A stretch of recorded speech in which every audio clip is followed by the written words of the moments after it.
ஆண்டவர்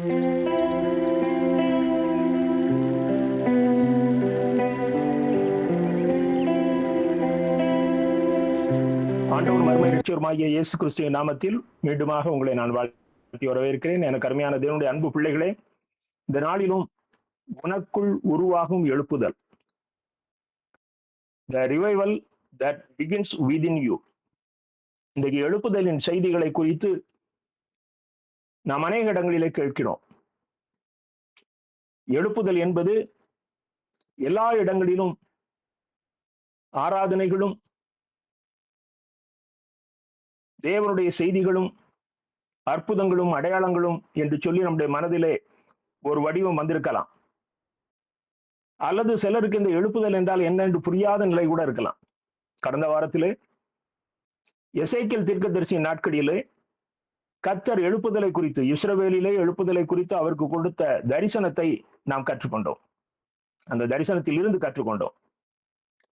இன்றைக்கு ஒவ்வொரு கிறிஸ்தவனுக்குள்ளும் உருவாக வேண்டிய எழுப்புதலை குறித்து கற்றுக்கொள்ளப் போகிறோம். கிறிஸ்தவர்கள் என்றால் அவர்கள் ரட்சிக்கப்பட்டவர்கள். பெயர் கிறிஸ்தவர்களுக்கு உலகத்திலே கிறிஸ்தவர்கள் என்று பெயர். ஆனால் வேதத்தின் அடிப்படையிலே அவர்கள் கிறிஸ்தவர்கள் அல்ல. அவர்கள் நான் கிறிஸ்டியன்ஸ். இந்த ரட்சிக்கப்பட்ட பிள்ளைகள் கிறிஸ்தவர்கள். ஆகவே இவர்களை கொண்டுதான் கர்த்தர் இந்த உலகத்தை அசைக்கப் போகிறார். அவரை சுற்றி, அவர் இயேசு கிறிஸ்து இந்த உலகத்துல வாழ்ந்த நாட்கள் அவரை சுற்றி ஒரு கூட்ட மக்கள் இருந்தார்கள். அவர்கள் எல்லோரையும் அவர் சீஷர்கள் என்றுதான் அழைத்தார். அவரோடு நெருங்கியிருந்த 12 பேருக்கு அப்போஸ்தலர்கள் என்று பின் நாட்களிலே பெயர் கொடுக்கப்பட்டது. அப்போ அவரோடு நெருங்கி இருக்கிற அந்த சீஷர்கள் தான் கிறிஸ்தவர்கள். இவர்களுக்குத்தான் அந்தியோகியா பட்டணத்திலே கிறிஸ்தவர்கள் என்ற பெயர் வழங்கப்பட்டது. எனக்கு அருமையான தேவனுடைய அன்பு பிள்ளைகளே, இந்த கிறிஸ்தவர்களுக்குள்ளே ஒரு எழுப்புதல் இன்றைக்கு தேவையாக இருக்கிறது. தேசத்துல எழுப்புதலை பற்றி பேசுறோம், சபைகள்ல எழுப்புதலை குறித்து பேசுகிறோம். ஆனால் தனி மனிதன் எழும்ப வேண்டும். தனி மனிதன் எழும்பும் பொழுதுதான் ஒரு மாற்றம் வரும். தனி மனிதர்களுக்குள் மாற்றம் வராமல் ஒரு சமுதாயத்துக்குள், ஒரு தேசத்துக்குள், ஒரு சபைக்குள் மாற்றம் வர முடியாது. கிறிஸ்தவத்தில் எழுப்புதல் என்பது ஆவிக்குரிய தூக்கத்தில் இருக்கும் அல்லது பின்தங்கி போன விசுவாசிகள் பரிசுத்தாவியானவரின் பலத்த கிரியைகளினால் உயிர்ப்பிக்கப்பட்டு தேவனிடம் திரும்புகிற அனுபவம். டல்லாயிட்டான், தூங்குறான், ரட்சிக்கப்பட்டவன் தான், இன்னைக்கு தூங்குறான். இவனை எப்படி உயிர்ப்பிக்க முடியும்? கொஞ்சம் கொட்டடிச்சு பாட்டு பாடினா அவன் உயிர்ப்பிக்கப்பட்டு விடுவானா? அல்லது அல்லேலூயா அந்நிய பாஷை பேசி அமரக்களப்படுத்துகிற ஆராதனையினாலே அவன் உயிர்ப்பிக்கப்பட்டு விடுவானா? அது ஒரு உணர்ச்சியை கிளப்பலாம். ஒரு ஆராதனையில உட்கார்ந்துட்டு நல்லா இருந்தது என்று சொல்லுகிற ஒரு உணர்வை அது உருவாக்கலாம். ஆனால் அது ஒரு மனிதனை கிறிஸ்துவுக்குள் தீவிரவாதியாக மாற்ற முடியாது. எழுப்புதல் பெற்றவன் கிறிஸ்துவுக்குள் ஒரு தீவிரவாதியாகத்தான் இருப்பான். இது சரீர பிரகாரமான தீவிரவாதம் அல்ல, இது ஆவிக்குரிய தீவிரவாதம். அவனுக்குள்ளே ஆவியானவர் உரையாடி கொண்டே இருப்பார், உறவாடி கொண்டே இருப்பார். இந்த அனுபவத்தை நான் தைரியமாக சொல்ல முடியும். எனக்குள் நான் பெற்றுக்கொண்டதினாலே தான் இந்த செய்தியை உங்களுக்கு சொல்ல முடிகிறது. படுத்திருக்கும் போதும், உட்கார்ந்து இருக்கும் போதும், நடக்கும் போதும் அந்த ஆவியானவரோடு உறவாடுகிற அனுபவத்தை பெற்ற பிறகுதான் இந்த செய்தியை பேச முடியும். ஏதோ ஒரு புத்தகத்தில இருந்து படித்து கொடுக்கிற செய்தி அல்ல. இது அனுபவபூர்வமாக நான் உள்வாங்கி கொண்ட ஒரு காரியத்தை உங்களிடத்திலே சாட்சியாக நான் சொல்லுகிறேன்.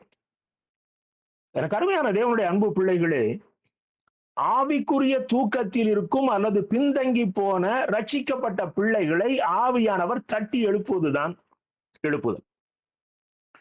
இந்த எழுப்புதல் மனித முயற்சியினால் உருவாக்க முடியாது. சபையில இருக்கிற எல்லாத்தையும் கூட்டிக் கொண்டு வச்சுக்கிட்டு கொஞ்சம் கொட்டடிச்சு பாட்டு பாடி அவர்களை உயிர்ப்பித்து விடலாம் என்று நாம் முயற்சி எடுப்போமே, ஆனால் அது அந்த முயற்சி நமக்கு எதிர்பார்க்கிற பலனை தராது. அது ஒரு ஏமாற்றமான சூழ்நிலையை உருவாக்கும். சபையில நல்லா உற்சாகமாக ஜனங்கள் இருக்கிறதுனாலே அவர்கள் எழுப்புதல் அடைந்து விட்டார்கள் என்று பொருள் அல்ல. எழுப்புதல் என்பது சபைக்கும் தேசத்திற்கும் புதிய ஜீவனை, ஆவிக்குரிய வெளிப்படுதலை தருகிற தேவனுடைய செயல். சபைக்கு ஒரு புதிய ஜீவனை கொடுக்கிற ஒரு அனுபவம், சபைக்கு ஆவிக்குரிய விழிப்புணர்வை கொடுக்கிற அனுபவம். இதுதான் தேவனால் சபைக்குள் நடக்கிற எழுப்புதல். இது எங்கோ நடக்கிற ஒரு அனுபவம் அல்ல. உயிர்மீட்சி கூட்டங்களிலே அல்லது எழுப்புதல் கூட்டங்களிலே நடக்கிற அனுபவம் அல்ல. இது சபைக்குள்ளே தொடங்க வேண்டிய, சபைக்குள் இருக்கிற தனிநபர்களுக்குள் உருவாகுகிற அனுபவம். சபைக்குள் இருக்கிற தனிநபர்களுக்குள் உருவாகுகிற அனுபவம். தனிநபர்கள் எழும்பாமல் சபை எழும்ப முடியாது. தனிநபர்கள் எழும்பாமல் சமுதாயம் எழும்ப முடியாது. சபை எழும்பாமல் தேசம் எழுப்புதலை காண முடியாது. எனக்கு அருமையான தேவனுடைய அன்பு பிள்ளைகளே, நான் ஏசாயா 52 அதிகாரம் முதல் 2 வசனங்களை வாசிக்கிறேன். ஏசாயா 52 அதிகாரம் முதல் 2 வசனங்கள். எழும்பு எழும்பு சீயோனே, உன் வல்லமையை தரித்துக்கொள். பரிசுத்த நகரமாகிய எருசலேமே, உன் அலங்கார வஸ்திரங்களை உடுத்திக்கொள். தூசியை விட்டு எழுந்திரு, எருசலேமே வீற்றிரு. சிறைப்பட்டு போன சீயோன் குமாரத்தியே, உன் கழுத்தில் உள்ள கட்டுகளை அவிழ்த்திடு. மிக அழகாக ஒரு எழுப்புதலின் செய்தியை ஏசாயா தீர்க்கதரிசி மூலம் கர்த்தர் இங்கே கொடுக்கிறார். சீயோன் என்பதும் எருசலேம் என்பதும் தேவனுடைய பரிசுத்த நகரம். திருச்சபை தேவனுடைய பரிசுத்த நகரம். இந்த சபை கழுத்துகளிலே கட்டப்பட்டு அடிமைத்தனத்திலே இருக்கிறது. இப்பொழுது கர்த்தர் அந்த சபையை பார்த்து சொல்லுகிறார், எழும்பு எழும்பு சீயோனே, முதல்ல படுக்கை விட்டு எழுந்திரு, உன் வல்லமையை தரித்துக்கொள். என கருமையான தேவனுடைய அன்பு பிள்ளைகளே, ரட்சிக்கப்பட்ட பிள்ளைகள் இந்த வல்லமையை தரித்துக் கொள்ள வேண்டும். இந்த தேவ அபிஷேகத்தை பெற்றுக்கொள்ள வேண்டும். நான் அபிஷேகம் பெற்றுக்கொண்ட பிறகு ஒரு கிராமத்திலே ஒரு வீட்டிலே நடந்த ஜெப கூட்டத்திற்கு அழைக்கப்பட்டிருந்தேன். அது ஒரு ஃபாஸ்டிங் பிரேயர். அந்த உபவாச கூட்டத்திலே அநேக புறவினத்து மக்களும் கலந்து கொண்டார்கள். இயேசுவை எங்கோ ஒரு முறை கேள்விப்பட்டிருப்பார்கள். அவர்களும் அந்த கூட்டத்திற்கு வந்திருந்தார்கள். அந்த கூட்டத்திற்கு ஒரு 4 பெண்கள் வருவதாக சொல்லியிருந்தார்கள். அவர்கள் அது வரைக்கும் வரவில்லை. ஏனென்றால் அவர்கள் விசேஷமாக ஜெபிக்கும்படியாக அந்த கூட்டத்திற்கு வருவதாக சொல்லியிருக்கிறார்கள். கூட்டம் முடிந்தது, ஆசீர்வாத ஜெபம் எல்லாம் சொல்லி நாங்கள் உணவு உண்டு அமர்ந்தோம். அப்பொழுதுதான் அந்த 4 பெண்களும் வந்தார்கள். அவர்கள் அசுத்தாவியின் கட்டுகளினாலே அந்த குடும்பங்களிலே போராட்டங்கள் இருந்தது. நான் ஒரு தென்னிந்திய திருச்சபையை சார்ந்தவன். அபிஷேகம் பெற்ற முதல் அனுபவம் எனக்கு அந்த கூட்டம். அவர்கள் வந்தவுடன் நான் எனக்குள் கர்த்தரோடு பேசுகிறேன். உபவாச கூட்டம் முடிந்து விட்டது, நானும் சாப்பிட்டு விட்டேன். இந்த பிள்ளைகளுக்கு நான் எப்படி ஜெபிப்பது என்று நான் என் மனதுக்குள் ஆண்டவரோடு பேசிக்கொண்டு அவர்களை வர சொல்லுங்கள் என்றேன். அவர்கள் வந்து என் முன்னால் முழங்காலிலே நின்றார்கள். என் கரங்களை தூக்கி நான் கர்த்தரோடு ஆண்டவரேன்னு தான் சொன்னேன். 4 பேரும் 4 மூலைகளிலே போய் சிதறி விழுந்தார்கள். பின்னர் அவர்களுக்காக நான் ஜெபித்தேன். என கருமையான தேவனுடைய அன்பு பிள்ளைகளே, ஒரு பெயர் கிறிஸ்தவனும் ஒரு அபிஷேகம் பெற்ற ஆண்டோடைய பிள்ளையும் அருகருகே நிற்பார்களானால் அந்த ஆண்டோடைய பிள்ளை ஒரு கெத்துதான். ஏனென்றால் அவனுக்குள் கடவுள் வாசமாயிருக்கிறார். அந்த மகிமையை பெற்றுக்கொள்கிற அனுபவம் தான் எழுப்புதல். அந்த மகிமையை பெற்றுக்கொள்ளுகிற அனுபவம் தான் எழுப்புதல். இந்த எழுப்புதல இன்னைக்கு இங்க வந்திருக்கிற நீங்க எல்லாரும் நீங்க எழுமணும், ஆண்டவருக்காக எழுமணும். நான் ரட்சிக்கப்பட்டு விட்டேன், அது போதும் என்று இருப்போமே, ஆனால் அது மிக பரிதாபமான நிலைமை. உன்னை ஏன் ஆண்டவர் ரட்சித்தார்? சாக்கடைக்குள்ள இருக்கிற ஆட்டை மீட்டு சாக்கடைக்கு அருகில் உள்ள திண்டிலே படுக்க வைப்பதற்காக அல்ல, தன்னுடைய மகிமைக்கு பயன்படுத்துவதற்காக. கருமையான தேவனுடைய அன்பு பிள்ளைகளே, தனிநபரின் எழுப்புதல், சபையின் எழுப்புதல், அது தேசத்தின் எழுப்புதல். இங்க இந்த வசனத்தில் நாம் இன்னொரு காரியத்தை பார்க்கிறோம். நீ எழும்பி உன் அலங்கார வஸ்திரத்தை உடுத்திக்கொள். உனக்கு நான் ஒரு பெரிய மகிமையை வச்சிருக்கிறேன். நீ உன் சபையில நீ வேறுபரிக்கப்பட்ட நபர். உனக்கென்று நான் அலங்கார வஸ்திரங்களை வைத்திருக்கிறேன், அதை நீ தரித்துக்கொள். எனக்கு அருமையான தேவனுடைய அன்பு பிள்ளைகளே, எழுப்புதலின் அனுபவத்தை பெற்ற பிள்ளைகள் தேவனுடைய கரத்தில் இருக்கிற அலங்கார அன்பு பிள்ளைகள். தேவன் தன்னுடைய கரத்திலே வைத்து அவர்களை அழகு பார்க்கிறார். ஏனென்றால் அவருடைய சித்தத்தை இந்த உலகத்திலே நிறைவேற்றப் போகிறவர்கள் அவர்கள்தான். அவர்களை கொண்டுதான் இந்த உலகத்திலே அவர் தன்னுடைய ராஜ்யத்தை ஸ்தாபிக்க போகிறார். தூங்கி கொண்டிருக்கிற கிறிஸ்தவர்களை வைத்து அல்ல. எனக்கு அருமையான தேவனுடைய அன்பு பிள்ளைகளே, இந்த உலகத்திலே உலகத்தாரை போல வாழ்ந்து கொண்டிருக்கிற கிறிஸ்தவர்களை வைத்து அல்ல. தன்னுடைய சாயலிலே தன்னை பிரதிபலிக்கிற ஜனங்களை அவர் எழுப்பி தன்னுடைய வல்லமையை கொடுத்து தான் நிறைவேற்ற வேண்டிய பணியை அவர்களை கொண்டு நிறைவேற்றப் போகிறார். நீங்க எபேசியர் 5ஆம் அதிகாரம் 14ஆம் வசனத்தை பாருங்கள். எபேசியர் 5:14. ஆதலால் தூங்குகிற நீ விழித்து, தூங்குகிற கிறிஸ்தவனே நீ விழித்து மரித்தோரை விட்டு எழுந்திரு. சபைக்குள்ள மரித்தோர்கள் இருக்கிறாங்க, டெட் பாடி இருக்குது. ரட்சிக்கப்படாத பிள்ளைகள், உணர்வற்ற பிள்ளைகள், எவ்வளவு வல்லமையான செய்தி கொடுத்தாலும் வரமாட்டாங்க. தேவனுடைய பிள்ளைகள் கதறி கதறி கூப்பிட்டாலும் வரமாட்டாங்க. அவன் அப்பா கிறிஸ்தவன், அவன் தாத்தா கிறிஸ்தவன், அதனால இவனும் கிறிஸ்தவன். இவன் கிறிஸ்தவன்ற பெயர் மட்டும் தான் உண்டு. இவன் டீ கடை பெஞ்சில் அரசியல் பேசுகிறவன். இவன் சபைக்குள்ள வந்தாலே பிரச்சனை. இவன் சபைக்குள்ள இருக்கிற தலைவர்களை, மூப்பர்களை சண்டை போடும்படியாக தூண்டி விடுகிறவன். இவன் சபைக்குள்ள ஜாதியை பேசுகிறவன். இவன் சபைக்குள்ள ஒற்றுமையை பார்த்தால் இவனால தாங்கிக் கொள்ள முடியாது. இவன் சபைக்குள்ள இருக்கிற சாத்தானின் தூதுவன். இங்க வசனம் அதிகமாக அழகாக சொல்லுகிறது, சபைக்குள்ள இருக்கிற அந்த மரித்தோரை விட்டு நீ எழுந்திரு. எனக்கு அருமையான தேவனுடைய அன்பு பிள்ளைகளே, தூங்குகிற நீ, தூங்குகிற கிறிஸ்தவனே நீ விழித்து மரித்தோரை விட்டு எழுந்திரு, அப்பொழுது கிறிஸ்து உன்னை பிரகாசிப்பிப்பார் என்று சொல்லி இருக்கிறார். நீ எழும்பணும் முதல்ல. ஐயோ, நான் இந்த கூட்டத்துக்குள்ள இருக்க முடியாது, நான் சாத்தானுடைய நபர் அல்ல, நான் இயேசுடைய ரத்தத்தினாலே கழுவப்பட்டவன் என்ற உணர்வடைந்து நீ எழும்பும் போது கர்த்தர் சொல்கிறார், அப்பொழுது நான் உன்னை பிரகாசிப்பிப்பேன், உன்னை இந்த உலகத்துக்கு பிரகாசம் உள்ள வெளிச்சமாக நான் மாற்றுவேன். அந்த சங்கீதக்காரன் சொல்றான் பாருங்க, சங்கீதம் 85:6, உம்முடைய ஜனங்கள் உம்மில் மகிழ்ந்திருக்கும்படி நீர் எங்களை திரும்ப உயிர்ப்பிக்க மாட்டீரோ. என்ன அழகான வார்த்தை பாருங்க.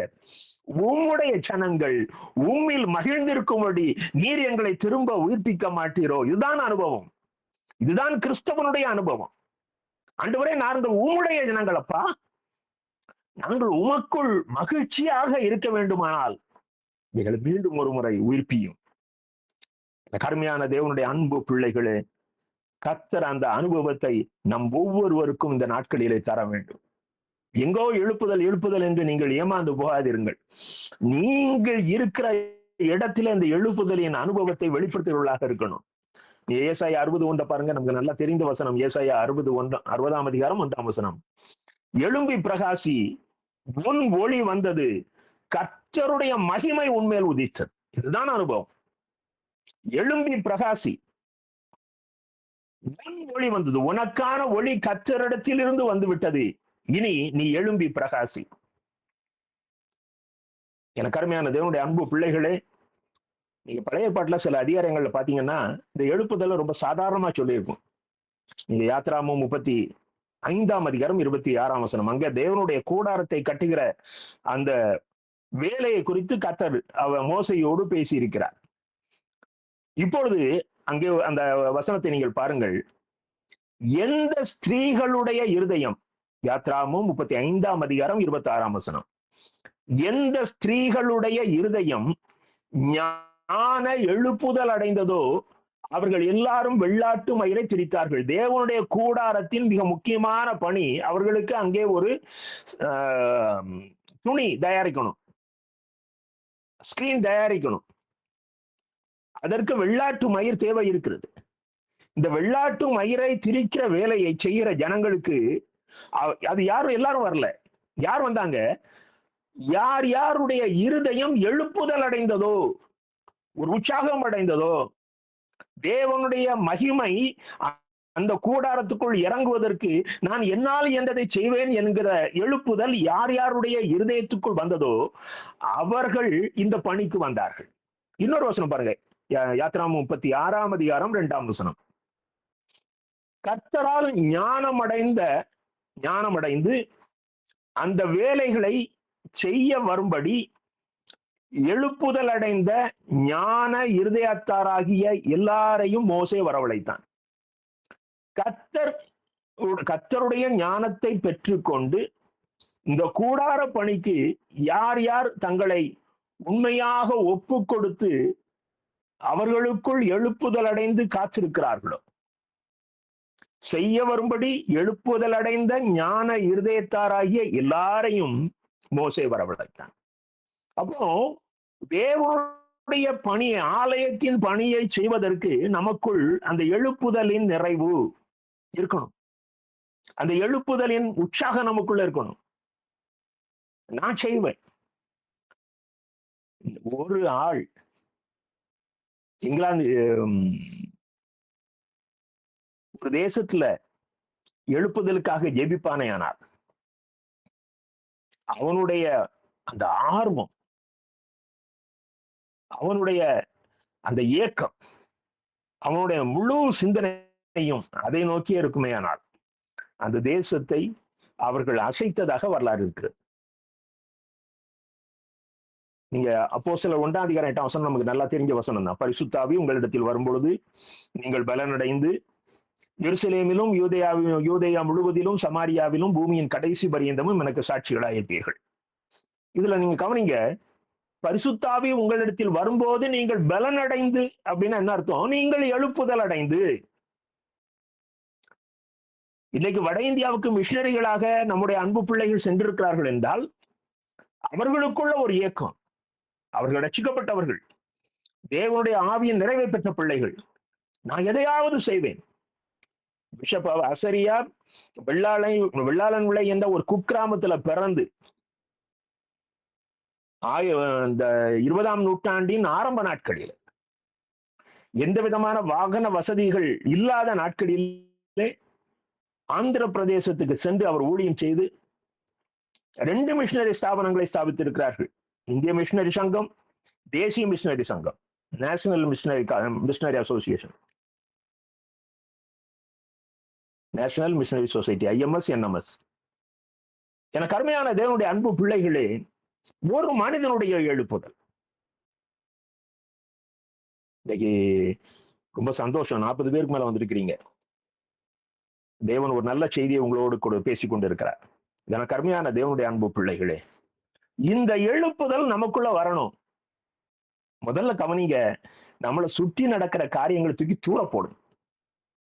அவன் அதை சொல்லிட்டான், இவன் இதை சொல்லிட்டான், இதை பேசிக்கொண்டு இருக்கும் வரைக்கும் நமக்கும் எழுப்புதலுக்கும் சம்பந்தம் கிடையாது. நான் தான் சொன்னேன், அது முதலில் செய்தியின் ஆரம்பத்துல சொன்னேன். ஒரு பெயர் கிறிஸ்தவன் அருகிலே ஒரு அபிஷேக பெற்ற பிள்ளை நிக்கிறது, அந்த பிள்ளைக்கு ஒரு கெத்து தான். நீங்கள் அபிஷேகம் பெற்றவர்கள், நீங்கள் பிரித்தெடுக்கப்பட்டவர்கள். உங்களை குறித்து கர்த்தர் ஒரு தரிசனம் வைத்திருக்கிறார். நாம் தூங்கி கொண்டிருக்கிற சபைக்குள்ளதான் இருப்பாங்க. அது தூங்கி கொண்டிருக்கிற கூட்டம், அது கலவரத்தை உண்டாக்குகிற கூட்டம், அது சாத்தானுடைய கூட்டம். அதை பார்த்து நாம அதோட நம்ம கம்பேர் பண்ணி கொண்டிருக்க கூடாது. ஒரு கிளாஸ்ல 40 பேர் இருந்தாங்கன்னா அவங்க 40 பிள்ளைகள்ல ஒரு 10 பிள்ளைகள் ஒன்னாலேவாங்க. அந்த ஃபர்ஸ்ட் செகண்ட் ரேங்க் அல்லது இந்த A கிரேடு அந்த குரூப் எல்லாமே ஒன்னாவே அலையும். ஏன்னா இவனை முந்தணும் அவனை முந்தணும் அந்த அந்த டேஸ்ட்ல தான் இருக்கும். கடைசி ஒரு 10 இருக்கும், அது தனியா அலையும். இந்த முதல் 10 கடைசி 10 கூட போய் காம்படிட் பண்ண முடியாது. ஏனென்றால் அப்படி காம்படிட் பண்ணா இவன் முதலில் இருக்கிறவன் பின்தங்கி விடுவான். நாம் ஆவிக்குரிய வாழ்க்கையிலே முன்னணியிலே வந்த பிறகு சபைக்குள் பிரச்சனையை கிளப்புகிறவர்கள், த சப்ஸ்டாண்டர்ட் பீப்புள், தகுதி குறைவானவர்கள், அவர்களோடு நம்ம இணைத்து பார்த்து அவன் அப்படி செய்கிறானே என்று சொல்வோமானால் நாமும் தகுதி இழந்து விடுவோம். It's very danger.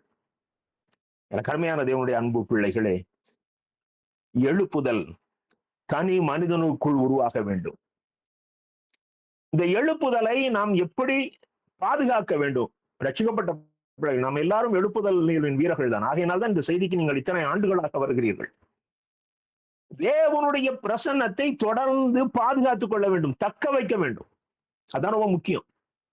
நமக்குள்ள வந்திருக்கிற ஆவியானவருக்கும் நமக்கும் உள்ள உறவை தக்க வைத்துக் கொள்ளுகிற அனுபவம். ஆவியானவரின் நெருப்பு ஒரு முறை பற்ற வைக்கப்பட்டவுடன் ஓய்ந்து விடக்கூடாது. நான் அபிஷேகம் பெற்றுட்டேன் அப்படிங்கிறதோட நின்று விடக்கூடாது. அது ஃபர்ஸ்ட் லெவல் என்ட்ரி தான், ஃபர்ஸ்ட் லெவல் என்ட்ரி. விசுவாசிகள் தங்கள் அன்றாட ஆவிக்குரிய ஒழுக்கத்தின் மூலம் அதை பற்றி எரிய வைக்க வேண்டும். எதையாவது செய்யணும், ஆண்டவருக்காக எதையாவது செய்யணும். நிர்வாகத்தில் இருக்கீங்களா, நீங்க கொஞ்சம் வித்தியாசமா சிந்தியுங்க. நீ ஆண்டவருக்காக கர்த்தரை மகிமைப்படுத்துகிற காரியங்களை நான் எதையாவது செய்ய வேண்டுமே, அதை அணைத்து போடக்கூடாது. எழுப்புதல் என்பது ஏதோ ஒரு கூட்டத்தில் மட்டும் தற்காலிகமாக வந்து போகிற உணர்ச்சி பெருக்கு அல்ல. நேற்றைக்கு அந்த பிரதர் கூட்டத்துக்கு போயிட்டு வந்தேன், நல்லா இருந்தது. அந்த தரையில நீ குதியினால அந்த தரைக்கு சேதாரம். உன் பக்கத்துல உள்ளவங்களுக்கு கொஞ்சம் இடிபாடு வந்திருக்கும், இடையூறுகள் வந்திருக்கும். அந்த இடையூறுகள் வந்திருக்கலாம். என்ன பிரயோஜனம்? ஒரு கூட்டத்திலே நீ உணர்ச்சி பெருக்கெடுத்து கத்தி கதறி நீ ஜெபித்து விட்டு மீண்டுமாக வந்து உன்னுடைய அந்த ரொட்டீன் லைஃப், உன் பெயர் மாற்றம் இல்லாத ஒரு வாழ்க்கை, உன் பெயர் மாற்றம் இல்லாத ஒரு வாழ்க்கை. எனக்கு அருமையான தேவனுடைய அன்பு பிள்ளைகளே, அது அல்ல எழுப்புதல். எழுப்புதல் என்பது பெற்றுக்கொண்ட ஆவிக்குரிய நெருப்பை தினமும் அணையாமல் பாதுகாக்கிற அனுபவம். தினமும் அணையக்கூட. அதனாலதான் ஆண்டவருடைய பிள்ளைகள், ரட்சிக்கப்படாத பிள்ளைகள் கூட அதிக டைம் ஸ்பெண்ட் பண்ணக்கூடாது. ஏன்னா அவன் மூலம் தான் பிசாசு உன்னை தொடுவான். நீ அவன் கூட அதிக நேரம் பேசினீன்னா உன்னுடைய விசுவாசம் முழுவதுமாக ஆண்டு நீனும் ஒரு அவிசுவாசியாக மாறி விடுவாய். அதனால்தான் சங்கீதம் 1 1-2 வசனங்களிலே நமக்கு தாவீது முதல் எடுப்புல சொல்லி தர்றாரு, துன்மார்க்குடைய ஆலோசனையில் நடவாமலும் பாவிகளுடைய வழியில் நில்லாமலும் பரியாசக்காரர் உட்காரும் இடத்தில் உட்காராமலும். இந்த காரியத்துல நீ செய்யாத. நீ செய்ய வேண்டிய காரியம் கர்த்தருடைய வேதத்தில் இரவும் பகலும் பிரியமாயிருந்து அவருடைய வேதத்தில் தியானமாயிரு. நீ அந்த அக்கினி பற்றி எறிய வேண்டுமானால் உன் கரங்களிலே அதிக நேரம் வேத புத்தகம் இருக்கணும். அந்த புத்தகத்தை வாசிக்க வாசிக்க வாசிக்க ஆவியானவர் உன்னோடு இணைந்து உனக்குள்ள ஒரு ஃபயர் வரும். எனக்கு அருமையான தேவனுடைய அன்பு பிள்ளைகளே, இன்னைக்கு உலகத்துல இந்த யூடியூப், இன்ஸ்டாகிராம் போன்ற காரியங்களின் மூலம், ஏன் சினிமா மூலம் ஜனங்கள் பாதிக்கப்பட்டிருக்கிறார்கள். அவருடைய சிந்திக்கும் திறனை இழந்து விட்டார்கள். எது நன்மை எது தீமை என்கிற எண்ணம் அவளை விட்டு அகன்று போய்விட்டது. தவறான காரியங்களையே ஒருத்தன் சொல்லிக் கொண்டிருக்கிறான். இதை கேட்டுக்கொண்டிருக்கிற வாலிப பிள்ளைகளுடைய இருதயங்கள் ஆல்ரெடி டெட். அவர்களுக்கு நார்மலாக சிந்திக்கிற திறனை இழந்து விட்டார்கள். கேட்டால் அதுதான் ட்ரெண்ட் என்று சொல்கிறார்கள். என் அன்பு தேவனுடைய பிள்ளையே, உனக்கு எது ட்ரெண்ட் என்றால், நீ தேவனோடு அதிக நேரம் செலவழிக்கும் பொழுதுதான் அந்த அக்னி உனக்குள் பற்றி எரிந்து கொண்டிருக்கும். வருகிற செய்திகள் நமக்கு சாதகமாக இல்லை. சில தமிழ்நாட்டில் பிரபலியமான தலைவர்கள், தங்களையே தலைவர்கள் என்று சொல்லுகிற மத தலைவர்கள், கிறிஸ்தவ மத தலைவர்கள், சில அரசியல்வாதிகளை போய் பார்த்திருக்கிறார்கள். எதற்காக பார்த்திருக்கிறார்கள்? FCNR, வெளிநாட்டு பண வரவு சம்பந்தப்பட்ட அந்த சட்ட திருத்த மசோதாவை இன்றைக்கு இருக்கிற ஒன்றிய அரசாங்கம் கொண்டு வரப்போகிறது. இதிலே அவர்களுக்கு பாதிப்பு இருக்கிறது. அதற்காக பார்த்திருக்கிறார்கள். பெருமூச்சு எடுக்கிறார்கள். இதுல எது எதெல்லாம் பாதிக்கப்படும், எது எது பாதிக்கப்படாது என்று என்னுடைய சிற்றறிவுக்கு தெரியவில்லை. ஆனால் சில இன்ஸ்டிடியூஷன்ஸ், ஹாஸ்பிட்டல்கள், நன்மையான காரியங்கள், பொது ஜனங்களுக்கு நன்மையான காரியங்கள் பாதிக்கப்படும். இன்னும் அந்த சட்டத்தினுடைய வீரியம் அதிகமாக இருக்கும் என்று சொல்கிறார்கள். ஆனால் என்னை பாதித்த ஒரு காரியத்தை நான் உங்களோடு பகிர்ந்து கொள்கிறேன். சத்தீஸ்கர் மாநிலத்திலே கடந்த வாரத்திலே ஒரு மதமாற்ற தடை சட்டத்தை நிறைவேற்றி இருக்கிறார்கள். இந்த சட்டத்தின்படி வீடுகளிலே பிறந்த நாள் விழாக்கள் கொண்டாடக்கூடாது. அப்படியே கொண்டாடினால் அங்கு கேக் பரிமாறக்கூடாது. அப்படி நீ கேக் பரிமாறினால் நீ அதை கொடுத்து ஒருவனை கிறிஸ்தவனாக்குகிறாய் என்று அர்த்தம். இயேசு உயர்ந்தவர், இது இயேசுவால் மாத்திரமே முடியும் என்று சொல்வாயானால் நீ மற்றவர்களை நீ கிறிஸ்தவனாக மதம் மாற்றுகிறாய் என்ற அர்த்தம். என்ற அடிப்படையில உன்னை நாங்கள் கைது பண்ணுவோம். நல்லா கவனிச்சுக்கிடுங்க. இயேசுவே உயர்ந்தவர் என்று நீ சொல்வாயானால், இயேசுவே வல்லமை மிக்கவர் என்று சொல்வாயானால் நீ மதமாற்ற தடை சட்டத்தின் மூலம் கைது செய்யப்படுவாய். கிறிஸ்தவ ஆலயங்களுக்குள் இந்துக்கள் செல்லக்கூடாது. அப்படி வருவார்களானால் அந்த போதகர் கைது செய்யப்படுவார். பிற மதத்தவர்கள் கிறிஸ்தவ கூடுகைக்குள் வருவார்களே ஆனால் அந்த போதகர் கைது செய்யப்படுவார். அந்த மதத்தார் அவங்க கூடி ஜெபிச்சுக்கலாம். மற்றொருவனை அந்த கூட்டத்துக்கு வரவழைப்பது இது மதமாற்று முயற்சியாகும். இன்னும் அநேக காரியங்கள் இருக்குது. என் செய்திக்கு இடையூறாகிவிடும். என் கடுமையான தேவனுடைய அன்பு பிள்ளைகளே, இதை குறித்த உணர்வு, இதுக்கு என்ன எவ்வளவு தண்டனை? 25 lakhs, 25 லட்சம் தண்டனை. இது ஃபைன், 10 year இம்ப்ரெஷன்மெண்ட். 2வது முறை நடக்குமேயானால் ஆயுள் தண்டனை. இதை குறித்து தமிழ்நாட்டில் இருக்கிற எந்த தலைவருக்கும் உணர்வு இல்லை. ஆனால் தனக்கு வருகிற வெளிநாட்டு படம் நின்றுட்டு போகட்டுமே. அஞ்சப்ப 2 மீனை கொண்டு 5000 புருஷர்களுக்கும் மேற்பட்டவர்களுக்கு போஷித்த தேவன் இந்தியாவுக்குள்ள செழிப்பா இருக்கிற கிறிஸ்தவர்களை கொண்டு இல்ல, மற்றவர்களை கொண்டு கூட ஏதாவது ஒரு முறையில தான் வசனம் சொல்றீங்களா, வானத்தின் பலகணிகளை திறந்து ஆசீர்வதிக்க மாட்டாரா? நம் தேவைகளை சந்திக்க மாட்டாரா?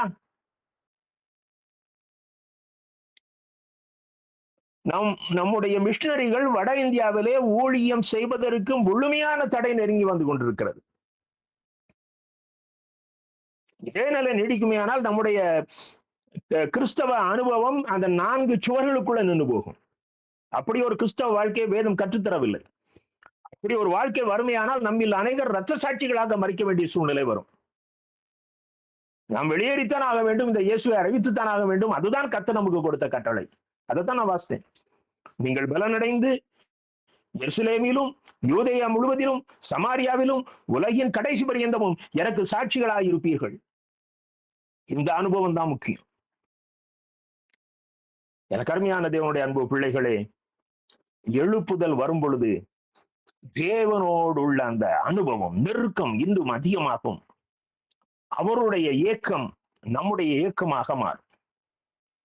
நீங்க எண்ணாகமம் 6ஆம் அதிகாரம் 12-13 வசனங்களை பாருங்கள். எண்ணாகமம் 6ஆம் அதிகாரம் 12-13. பலிபீடத்தின் மேல் இருக்கிற அக்னி அவியாமல் எரிந்து கொண்டிருக்க வேண்டும். இதுதான் ஆரம்ப நாட்கள்ல அந்த பலிபீடத்தினுடைய அனுபவம். அதுல 24 hours அந்த பலி எரிந்து கொண்டே இருக்க வேண்டும். ஆசாரியன் காலை தோறும் அதன் மேல் எரியும்படி கட்டைகளை போட்டு அதன் மேல் சர்வாங்க தகன பலியை வரிசையாக வைத்து அதன் மேல் சமாதான பலிகளின் கொழுப்பை போட்டு தகனிக்க கடவன். அப்போ நாம அதிகாலையில எழுப்பி ஜெபிக்க ஆரம்பிக்கணும். அந்த அக்னி நமக்குள்ள பொங்கி கொண்டே இருக்கணும். நமக்கு நம்ம பலிபீடத்துக்கு நாம தான் ஆசாரியன். இதை இன்னொருத்தர் வந்து இந்த அக்னியை பற்ற வைக்க முடியாது. 24 மணி நேரம் மிகவும் தெளிவா இருக்கணும். எனக்கு அருமையான தேவனுடைய அன்பு பிள்ளைகளே, நீங்கள் வேதத்தை ஆழமாக படித்து கர்த்தரை புரிய வேண்டிய விதத்திலே புரிந்து கொள்ளாத பட்சத்திலே வஞ்சகர்கள், பெருகி இருக்கிற வஞ்சகர்கள் உங்களை எளிதாக கர்த்தரிடத்திலிருந்து பிரித்து விடுவார்கள். எனக்கு சில நேரங்கள்ல மிக பிரபலமான இன்னைக்கு உலகத்துல அவங்கள கிறிஸ்துவனுடைய சாயல்னே நம்புகிறாங்க. தமிழ்நாட்டுல அவங்க வார்த்தைகளை கேட்டு ஒரு ஐயம் வரும் பொழுது, என்னை ஆற்றி தேற்றுவது வேதத்தின் வசனம் தான். வசனத்துல அப்படி இல்லையே. அவர் சொல்றாரு, ஆனா வசனம் அப்படி சொல்லலையே. இதுதான் என்ன பலப்படுத்தும். இன்றைக்கு அநேகருக்கு வசனம் தெரியாததுனால அந்த வஞ்சகர்களுடைய வார்த்தைகளிலே அழிந்து போகிறார்கள். எழுப்புதல் அடைந்தவர்கள் மரணித்து விடுகிறார்கள். எனக்கு அருமையான தேவனுடைய அன்பு பிள்ளைகளே, தேவனுடைய பிரசன்னத்தை தொடர்ந்து தக்க வைக்க வேண்டும். நீங்க 2 தீமோத்தேயு 1:6 2 தீமோத்தேயு 1:6 அப்போஸ்தலனாகிய பவுல் தீமோத்தேயுவை பார்த்து சொல்கிறார், நான் உன்மேல் என் கைகளை வைத்ததினால் உனக்கு உண்டான தேவ வரத்தை நீ அனல் மூட்டி விடும்படி உனக்கு நினைப்பூட்டுகிறேன். நான் இன்னைக்கு ஒரு நாள் கை வச்சேன். நான் கை வைத்த பொழுது உனக்கு ஒரு அபிஷேகம் இறங்குறது, நீ அதோடு நின்றாத. நீ அதை அனுதினமும் அனல் மூட்டி விடும்படி நான் உனக்கு நினைப்பூட்டுகிறேன், உனக்கு ஞாபகப்படுத்துகிறேன்ப்பா. எனக்கு அருமையான தேவனுடைய அன்பு பிள்ளைகளே, இந்த ஆவியானவருடைய அனல் நம்மை விட்டு விலகிவிடாதபடி அது நம்முடைய தினசரி அனுபவமாக அந்த ஃபயர் ஆகிக்கிட்டே இருக்கணும். அதுதான் பைபிளை நீங்க அதிகமா படிக்கணும்.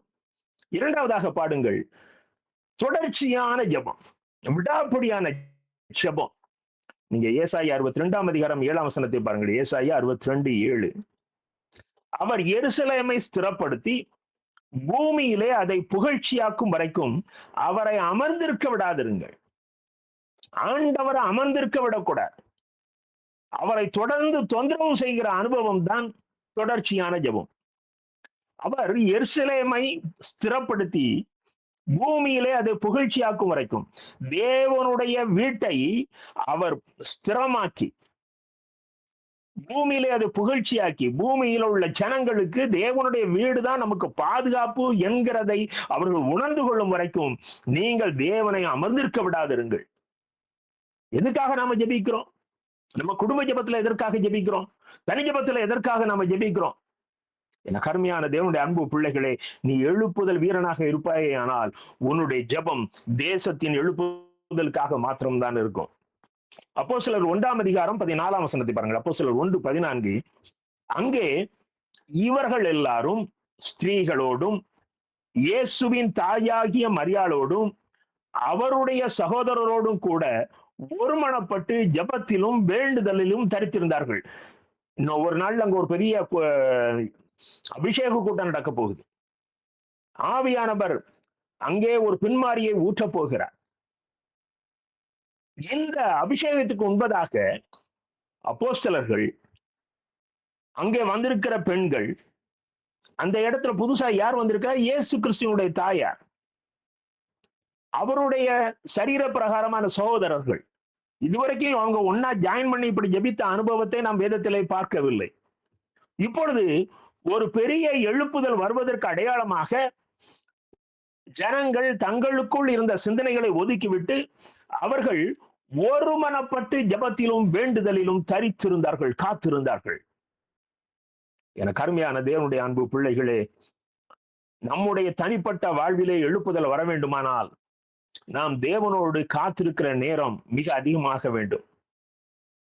கொரியாவின் உலக புகழ் பெற்ற போதகர் பால் யாங்கிச்சோ அவர் இந்த எழுப்புதலை குறித்து என்ன சொல்கிறார் பாருங்கள்.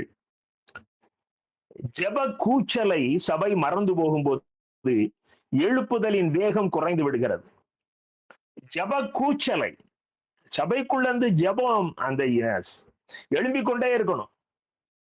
அந்த ஜெபிக்கிற கூட்டங்கள் குறைந்து போகும்போது எழுப்புதல் குறைந்து விடுகிறது.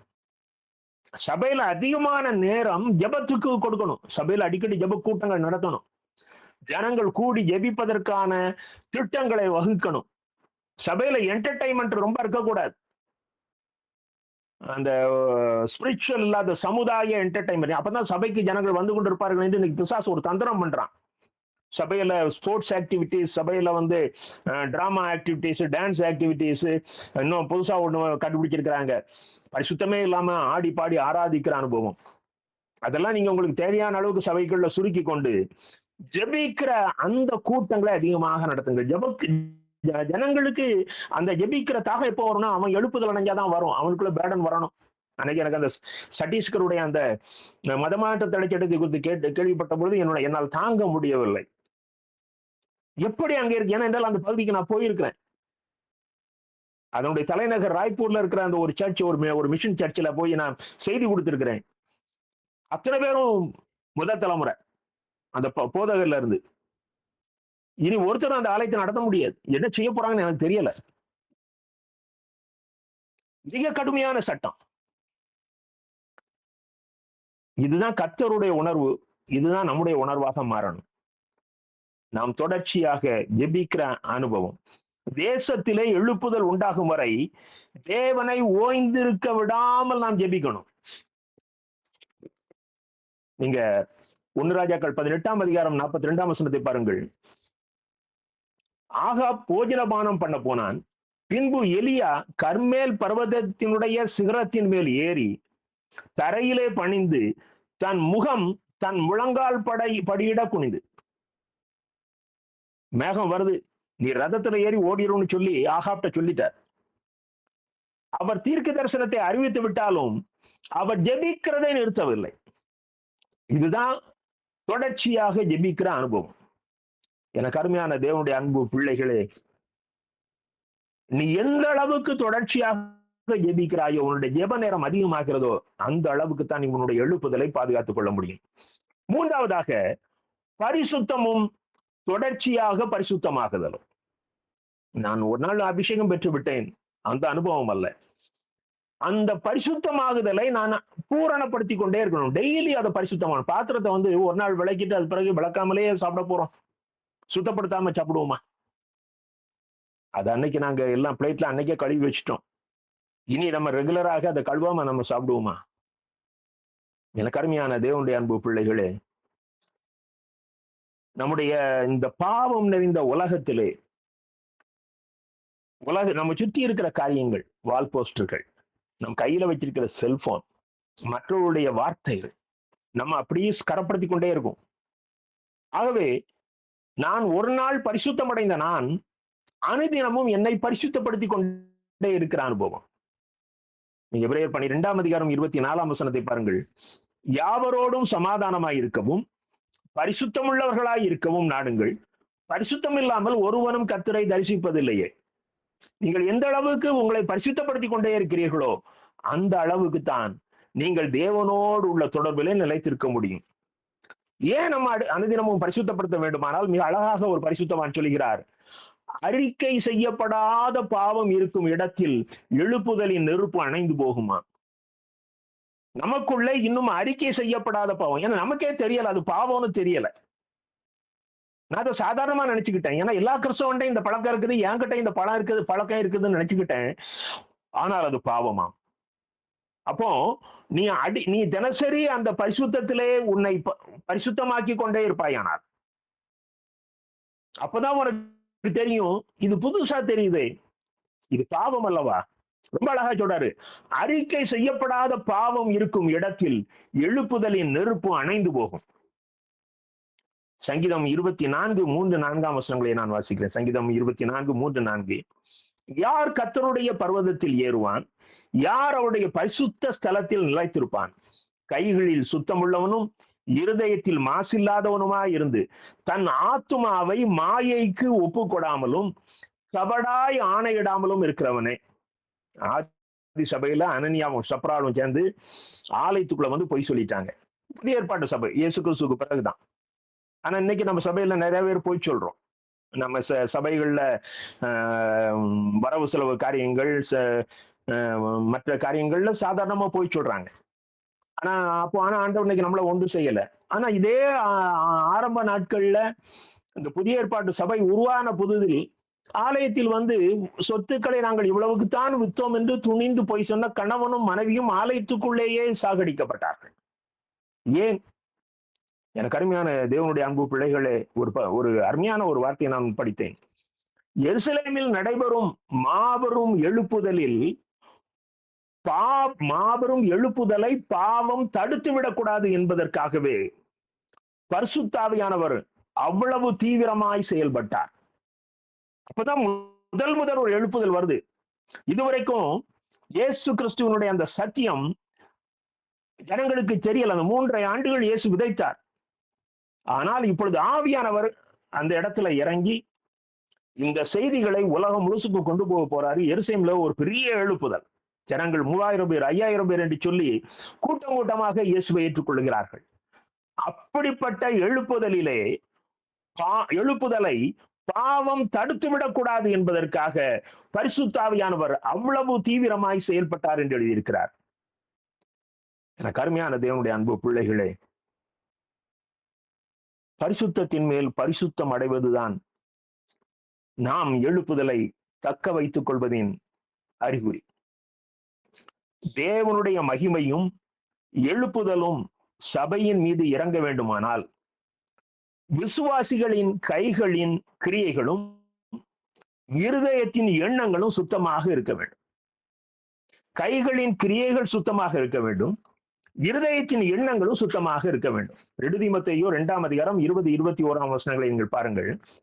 பெரிய வீட்டிலே வெள்ளியும் பொன்னும் வெள்ளியுமான பாத்திரங்களும் அல்லாமல் மரமும் மண்ணுமான பாத்திரங்களும் உண்டு. அவைகள் சில கனத்திற்கும் சில கனவீனத்திற்கும் ஆனவைகள். ஒரு வீடு இருக்குது, அது ஒரு பெரிய வீடு. அங்க நிறைய பாத்திரங்கள் இருக்குது. வெள்ளி பாத்திரம் இருக்கலாம், பித்தளை பாத்திரம் இருக்கலாம், அலுமினிய பாத்திரங்கள் இருக்கலாம். சில கனத்துக்குரியவைகள். சில பாத்திரங்களை சில பெரிய பெரிய ஆட்கள் வந்து எடுத்து வைப்பாங்க, சில பாத்திரங்களை சாதாரணமாக உபயோகிப்பார்கள். ஆகையால் ஒருவன் இவைகளை விட்டு தன்னை சுத்திகரித்துக் கொண்டால் அவன் பரிசுத்தமாக்கப்பட்டதும் எஜமானுக்கு உபயோகமானதுமான எந்த நற்கிரியைக்கும் ஆயத்தமாக்கப்பட்டதுமான கனத்துக்குரிய பாத்திரமாய் இருக்கிறான். அது வீட்டுல அப்படி பாத்திரம் இருந்துட்டு போட்டும். கனத்துக்குரிய பாத்திரமும் இருக்கலாம், கனவீனத்துக்குரிய பாத்திரமா இருக்கலாம். ஆனால் ஒருவன் தன்னை சுத்திகரித்துக் கொண்டால் அவன் எஜமானுக்கு உபயோகமான பாத்திரம், அவன் எந்த நற்கிரியையும் செய்வதற்கு ஆயத்தமாக்கப்பட்ட பாத்திரம். சபையை குறித்து இங்கே சொல்லுகிறார்.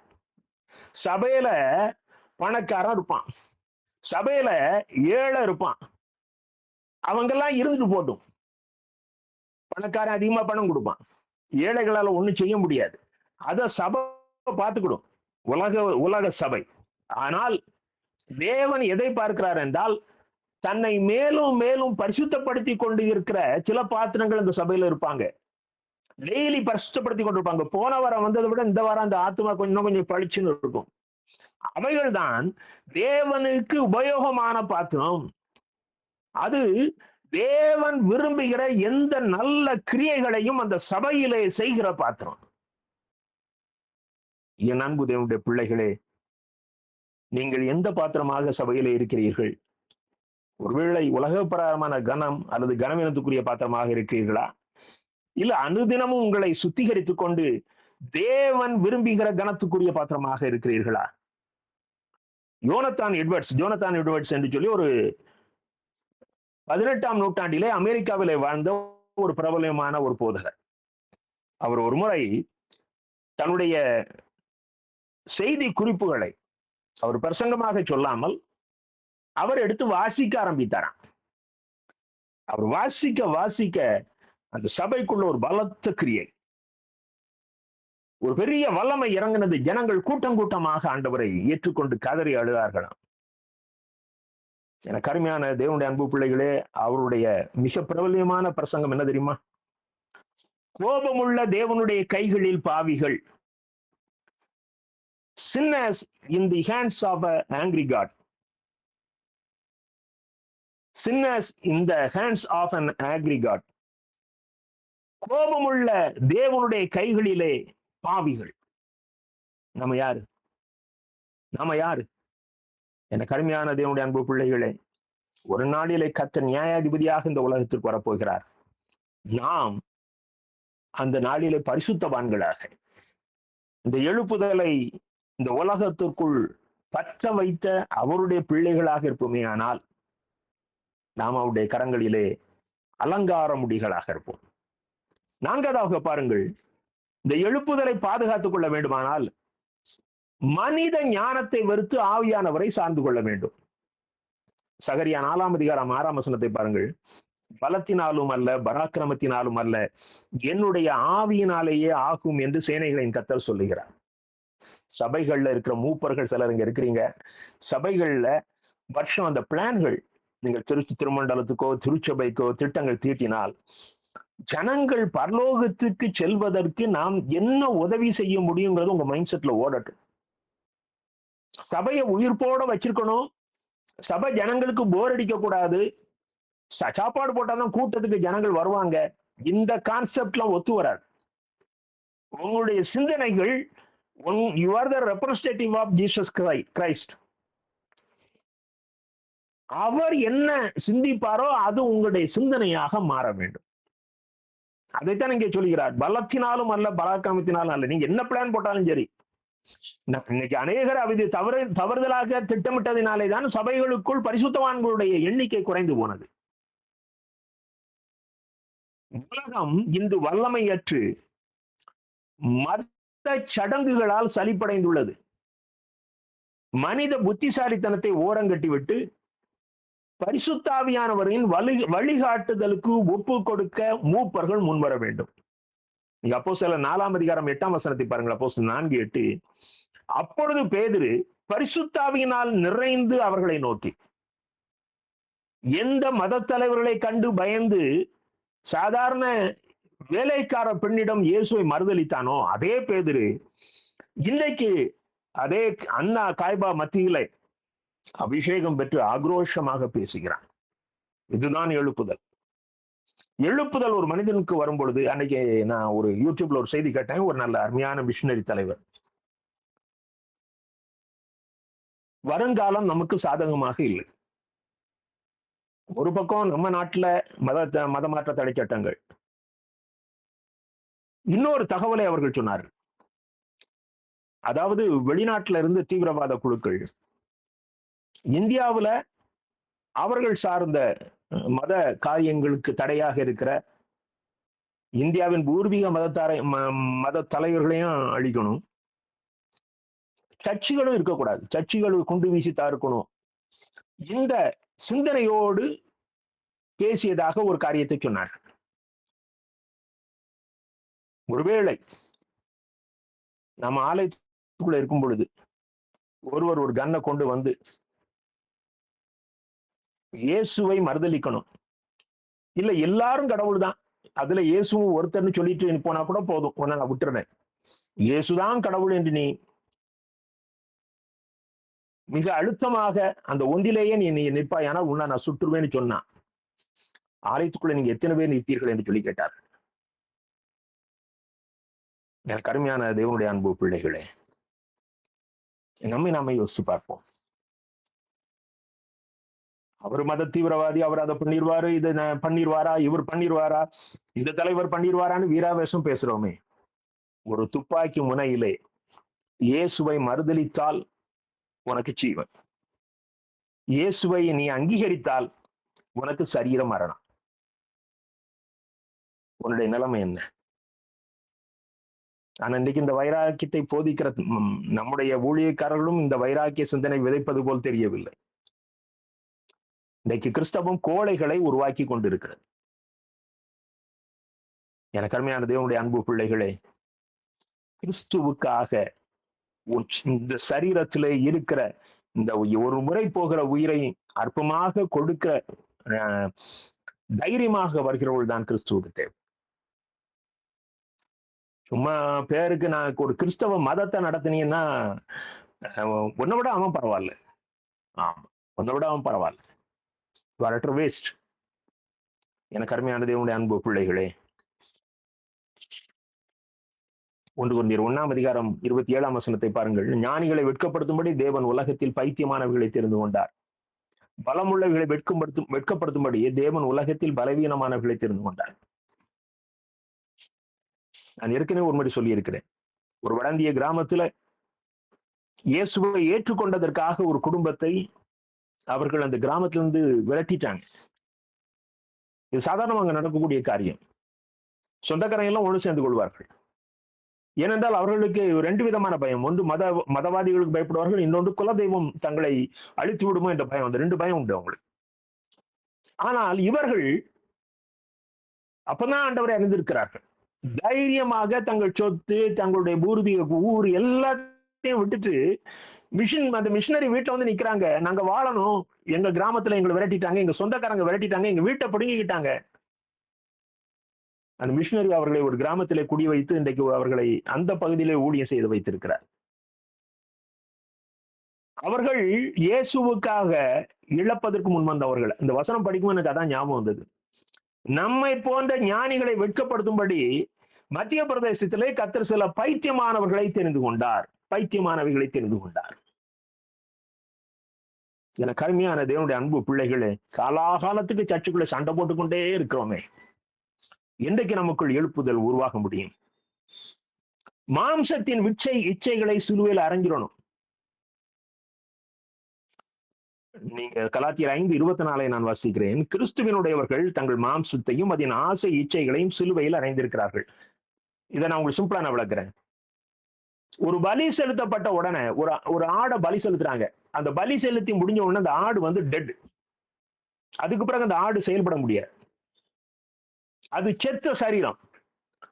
மாம்சத்தை சிலுவையில் அறைந்த அனுபவம் என்றால், அதுக்கு பிறகு நீ இந்த உலகத்துக்குள்ள உலகத்தாரை போல செயல்பட முடியாதபடி இந்த உலகத்தின்படி நீ செத்த சரீரமாக மாற வேண்டும். அதுதான் மாம்சத்தின் இச்சையை சிலுவையிலே அறைகிற அனுபவம்.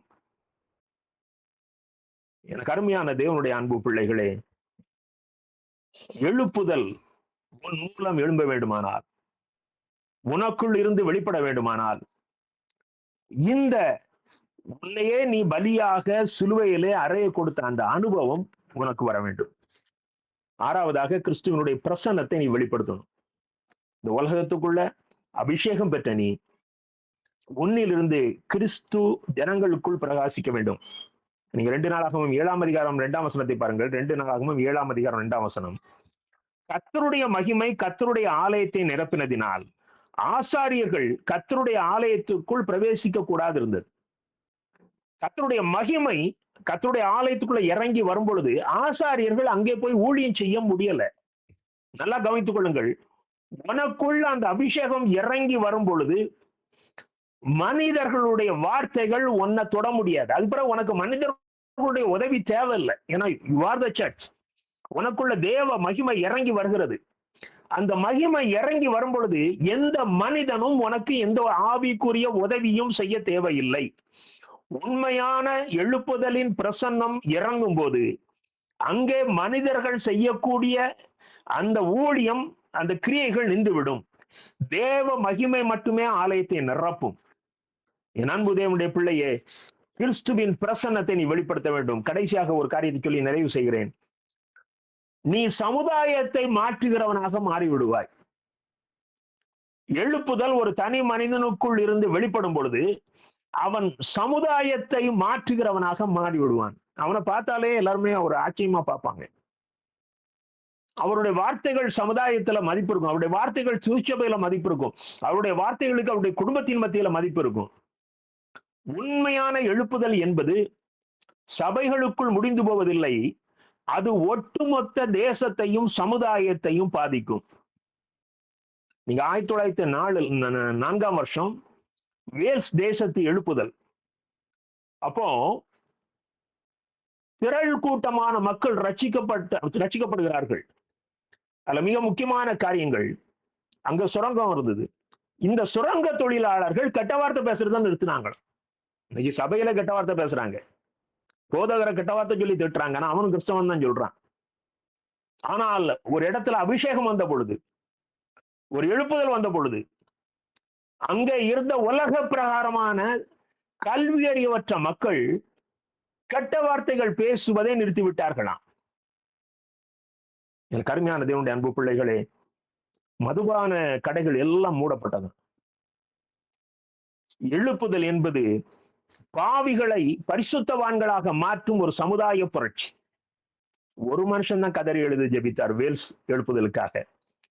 நீ எழுப்புதல் அடையும் பொழுது உன்னுடைய குடும்பம் எழுப்புதல் அடையும், உன்னுடைய சபை எழுப்புதல் அடையும், உன்னுடைய ஊர் எழுப்புதல் அடையும், உன்னுடைய சமுதாயம் எழுப்புதல் அடையும். சபைக்குள் உருவாகும் எழுப்புதலின் அலை வெளியே இருக்கும் தீமைகளையும் அநீதிகளையும் அழித்து ஒட்டுமொத்த தேசத்தை பரிசுத்தப்படுத்தும். இன்னைக்கு சபைக்குள்ள சண்டையும் சச்சரவும் இருக்கிறதுனால நம்முடைய கிராமத்தில் அது தொடர்கிறது. சபை பரிசுத்தமாகும் பொழுது அது அந்த கிராமத்தை பரிசுத்தமாக்கும். ஏசாயா 32 அதிகாரம் 15, 16 வசனங்களை பாருங்கள். உன்னதத்தில் இருந்து நம்மேல் ஆவி ஊற்றப்படும் மட்டும் அப்படியே இருக்கும். பரிசுத்த ஆவியானவர் சபை மீது பொழியும் மட்டும் அந்த சபையானது அப்படியே இருக்கும், மாற்றம் இல்லாமல் இருக்கும்.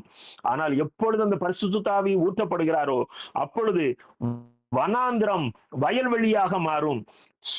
செழிப்பான வயல்வெளி காடாக எனப்படும். அப்படி ஒரு செழிப்பு, ஒரு எக்ஸ்ட்ராடினரி. வனாந்திரத்தில் நியாயம் வாசமாயிருக்கும். செழிப்பான வயல்வெளியிலே நீதி தங்கி தரிக்கும். ஒரு முழுமையான மாற்றம் சபைக்குள் வரும். என கருமையான தேவனுடைய அன்பு பிள்ளைகளே, சமுதாயத்திலே ஒரு தனி மனிதனுடைய எழுப்புதல் மாற்றத்தை கொண்டு வரும். ஏசாயா 57 அதிகாரம் 15 வசனத்தை வாசித்து நான் நிறைவு செய்கிறேன். ஏசாயா 57:15. உன்னதத்திலும் பரிசுத்த ஸ்தலத்திலும் வாசம் பண்ணுகிற நான் பணிந்தவர்களின் ஆவியை உயிர்ப்பிக்கிறதற்கும் நொறுங்கினவர்களின் இருதயத்தை உயிர்ப்பிக்கிறதற்கும் நொறுங்குண்டு பணிந்த ஆவியுள்ளவர்களிடத்தில் வாசம் பண்ணுகிறேன். ஆவியானவர் சொல்லுகிறார், உன்னதத்தில் வாசம் பண்ணுகிற நான், பரிசுத்த ஸ்தலத்தில் வாசம் பண்ணுகிற நான், பணிந்தவர்களின் ஆவியை, என்னிடத்திலே வந்து பணிந்து தங்களை அர்ப்பணித்திருக்கிறவர்களுடைய ஆவியை, நொறுங்கினவர்களின் இருதயத்தை, நொறுங்குண்டு என்னுடைய சன்னிதானத்தில் வந்து அழுகிறவர்களுடைய இருதயத்தை உயிர்ப்பிக்கிறதற்கும் நொறுங்குண்டு பணிந்த ஆவி உள்ளவர்களிடத்தில் நான் பலவீனமா இருக்கிறேன். நம்ம மறைப்பிரசங்கத்துல இயேசு சொல்வார்ல, ஆவியில் எளிமை உள்ளவர்கள் பாக்கியவான். அந்த எளிய ஆவி உள்ளவர்களிடத்திலே நான் வாசம் பண்ணுகிறேன். தேசத்தின் எழுப்புதலுக்காக காத்திருக்கும் நாம் முதலில் நம்முடைய சொந்த ஆவிக்குரிய வாழ்க்கையை ஆராய்ந்து பார்க்க வேண்டும். தனி மனித மனம் திரும்புதலும் ஜெபமுமே தேசத்தின் சாபங்களை நீக்கி தேசத்துக்கு கர்த்தருடைய ஆசீர்வாதத்தை கொண்டு வரும்.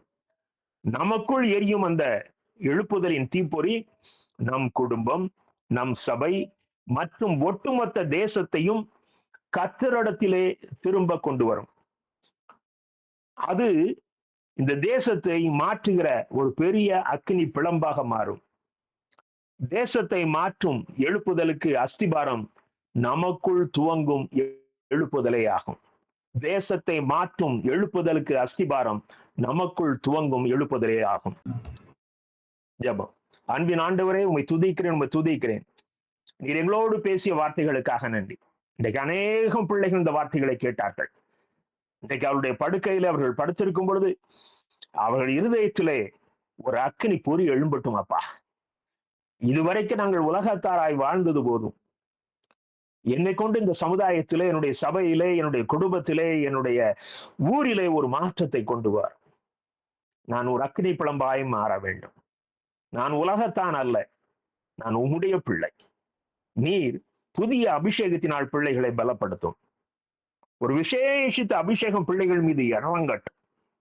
ஒரு விசேஷித்த அபிஷேகம் இறங்கட்டும். கர்த்தர் பலப்படுத்தும். ஆண்டவரே, நாங்கள் இந்த செய்திகளை கேட்டு எங்களுடைய வாழ்க்கையிலே ஒவ்வொரு நாளும் வளருவதற்கு எங்களுக்கு உதவி செய்யும். இங்க வந்திருக்க எல்லா குடும்பங்களின் மீதும் உடைய விசேஷித்த பாதுகாப்பு இருக்கட்டும் அப்பா. பிசாசின் தந்திரங்கள் இந்த குடும்பங்களுக்குள் நுழையாதபடி பாதுகாத்துக் கொள்ளும். பிள்ளைகளுடைய அத்தனை தேவைகளை நீர் சந்தியும், ஆசீர்வதியும். இயேசு கிறிஸ்துவின் மூலம் வேண்டிக் கொள்கிறோம் பிதாவே, ஆமென். என் ஆத்துமாவே கர்த்தரை ஸ்தோத்திரி, என் முழு உள்ளமே அவருடைய பரிசுத்த நாமத்தை ஸ்தோத்திரி. என் ஆத்துமாவே கர்த்தரை ஸ்தோத்திரி, கர்த்தர் செய்த சகல உபகாரங்களை மறவாதே. ஆமென்.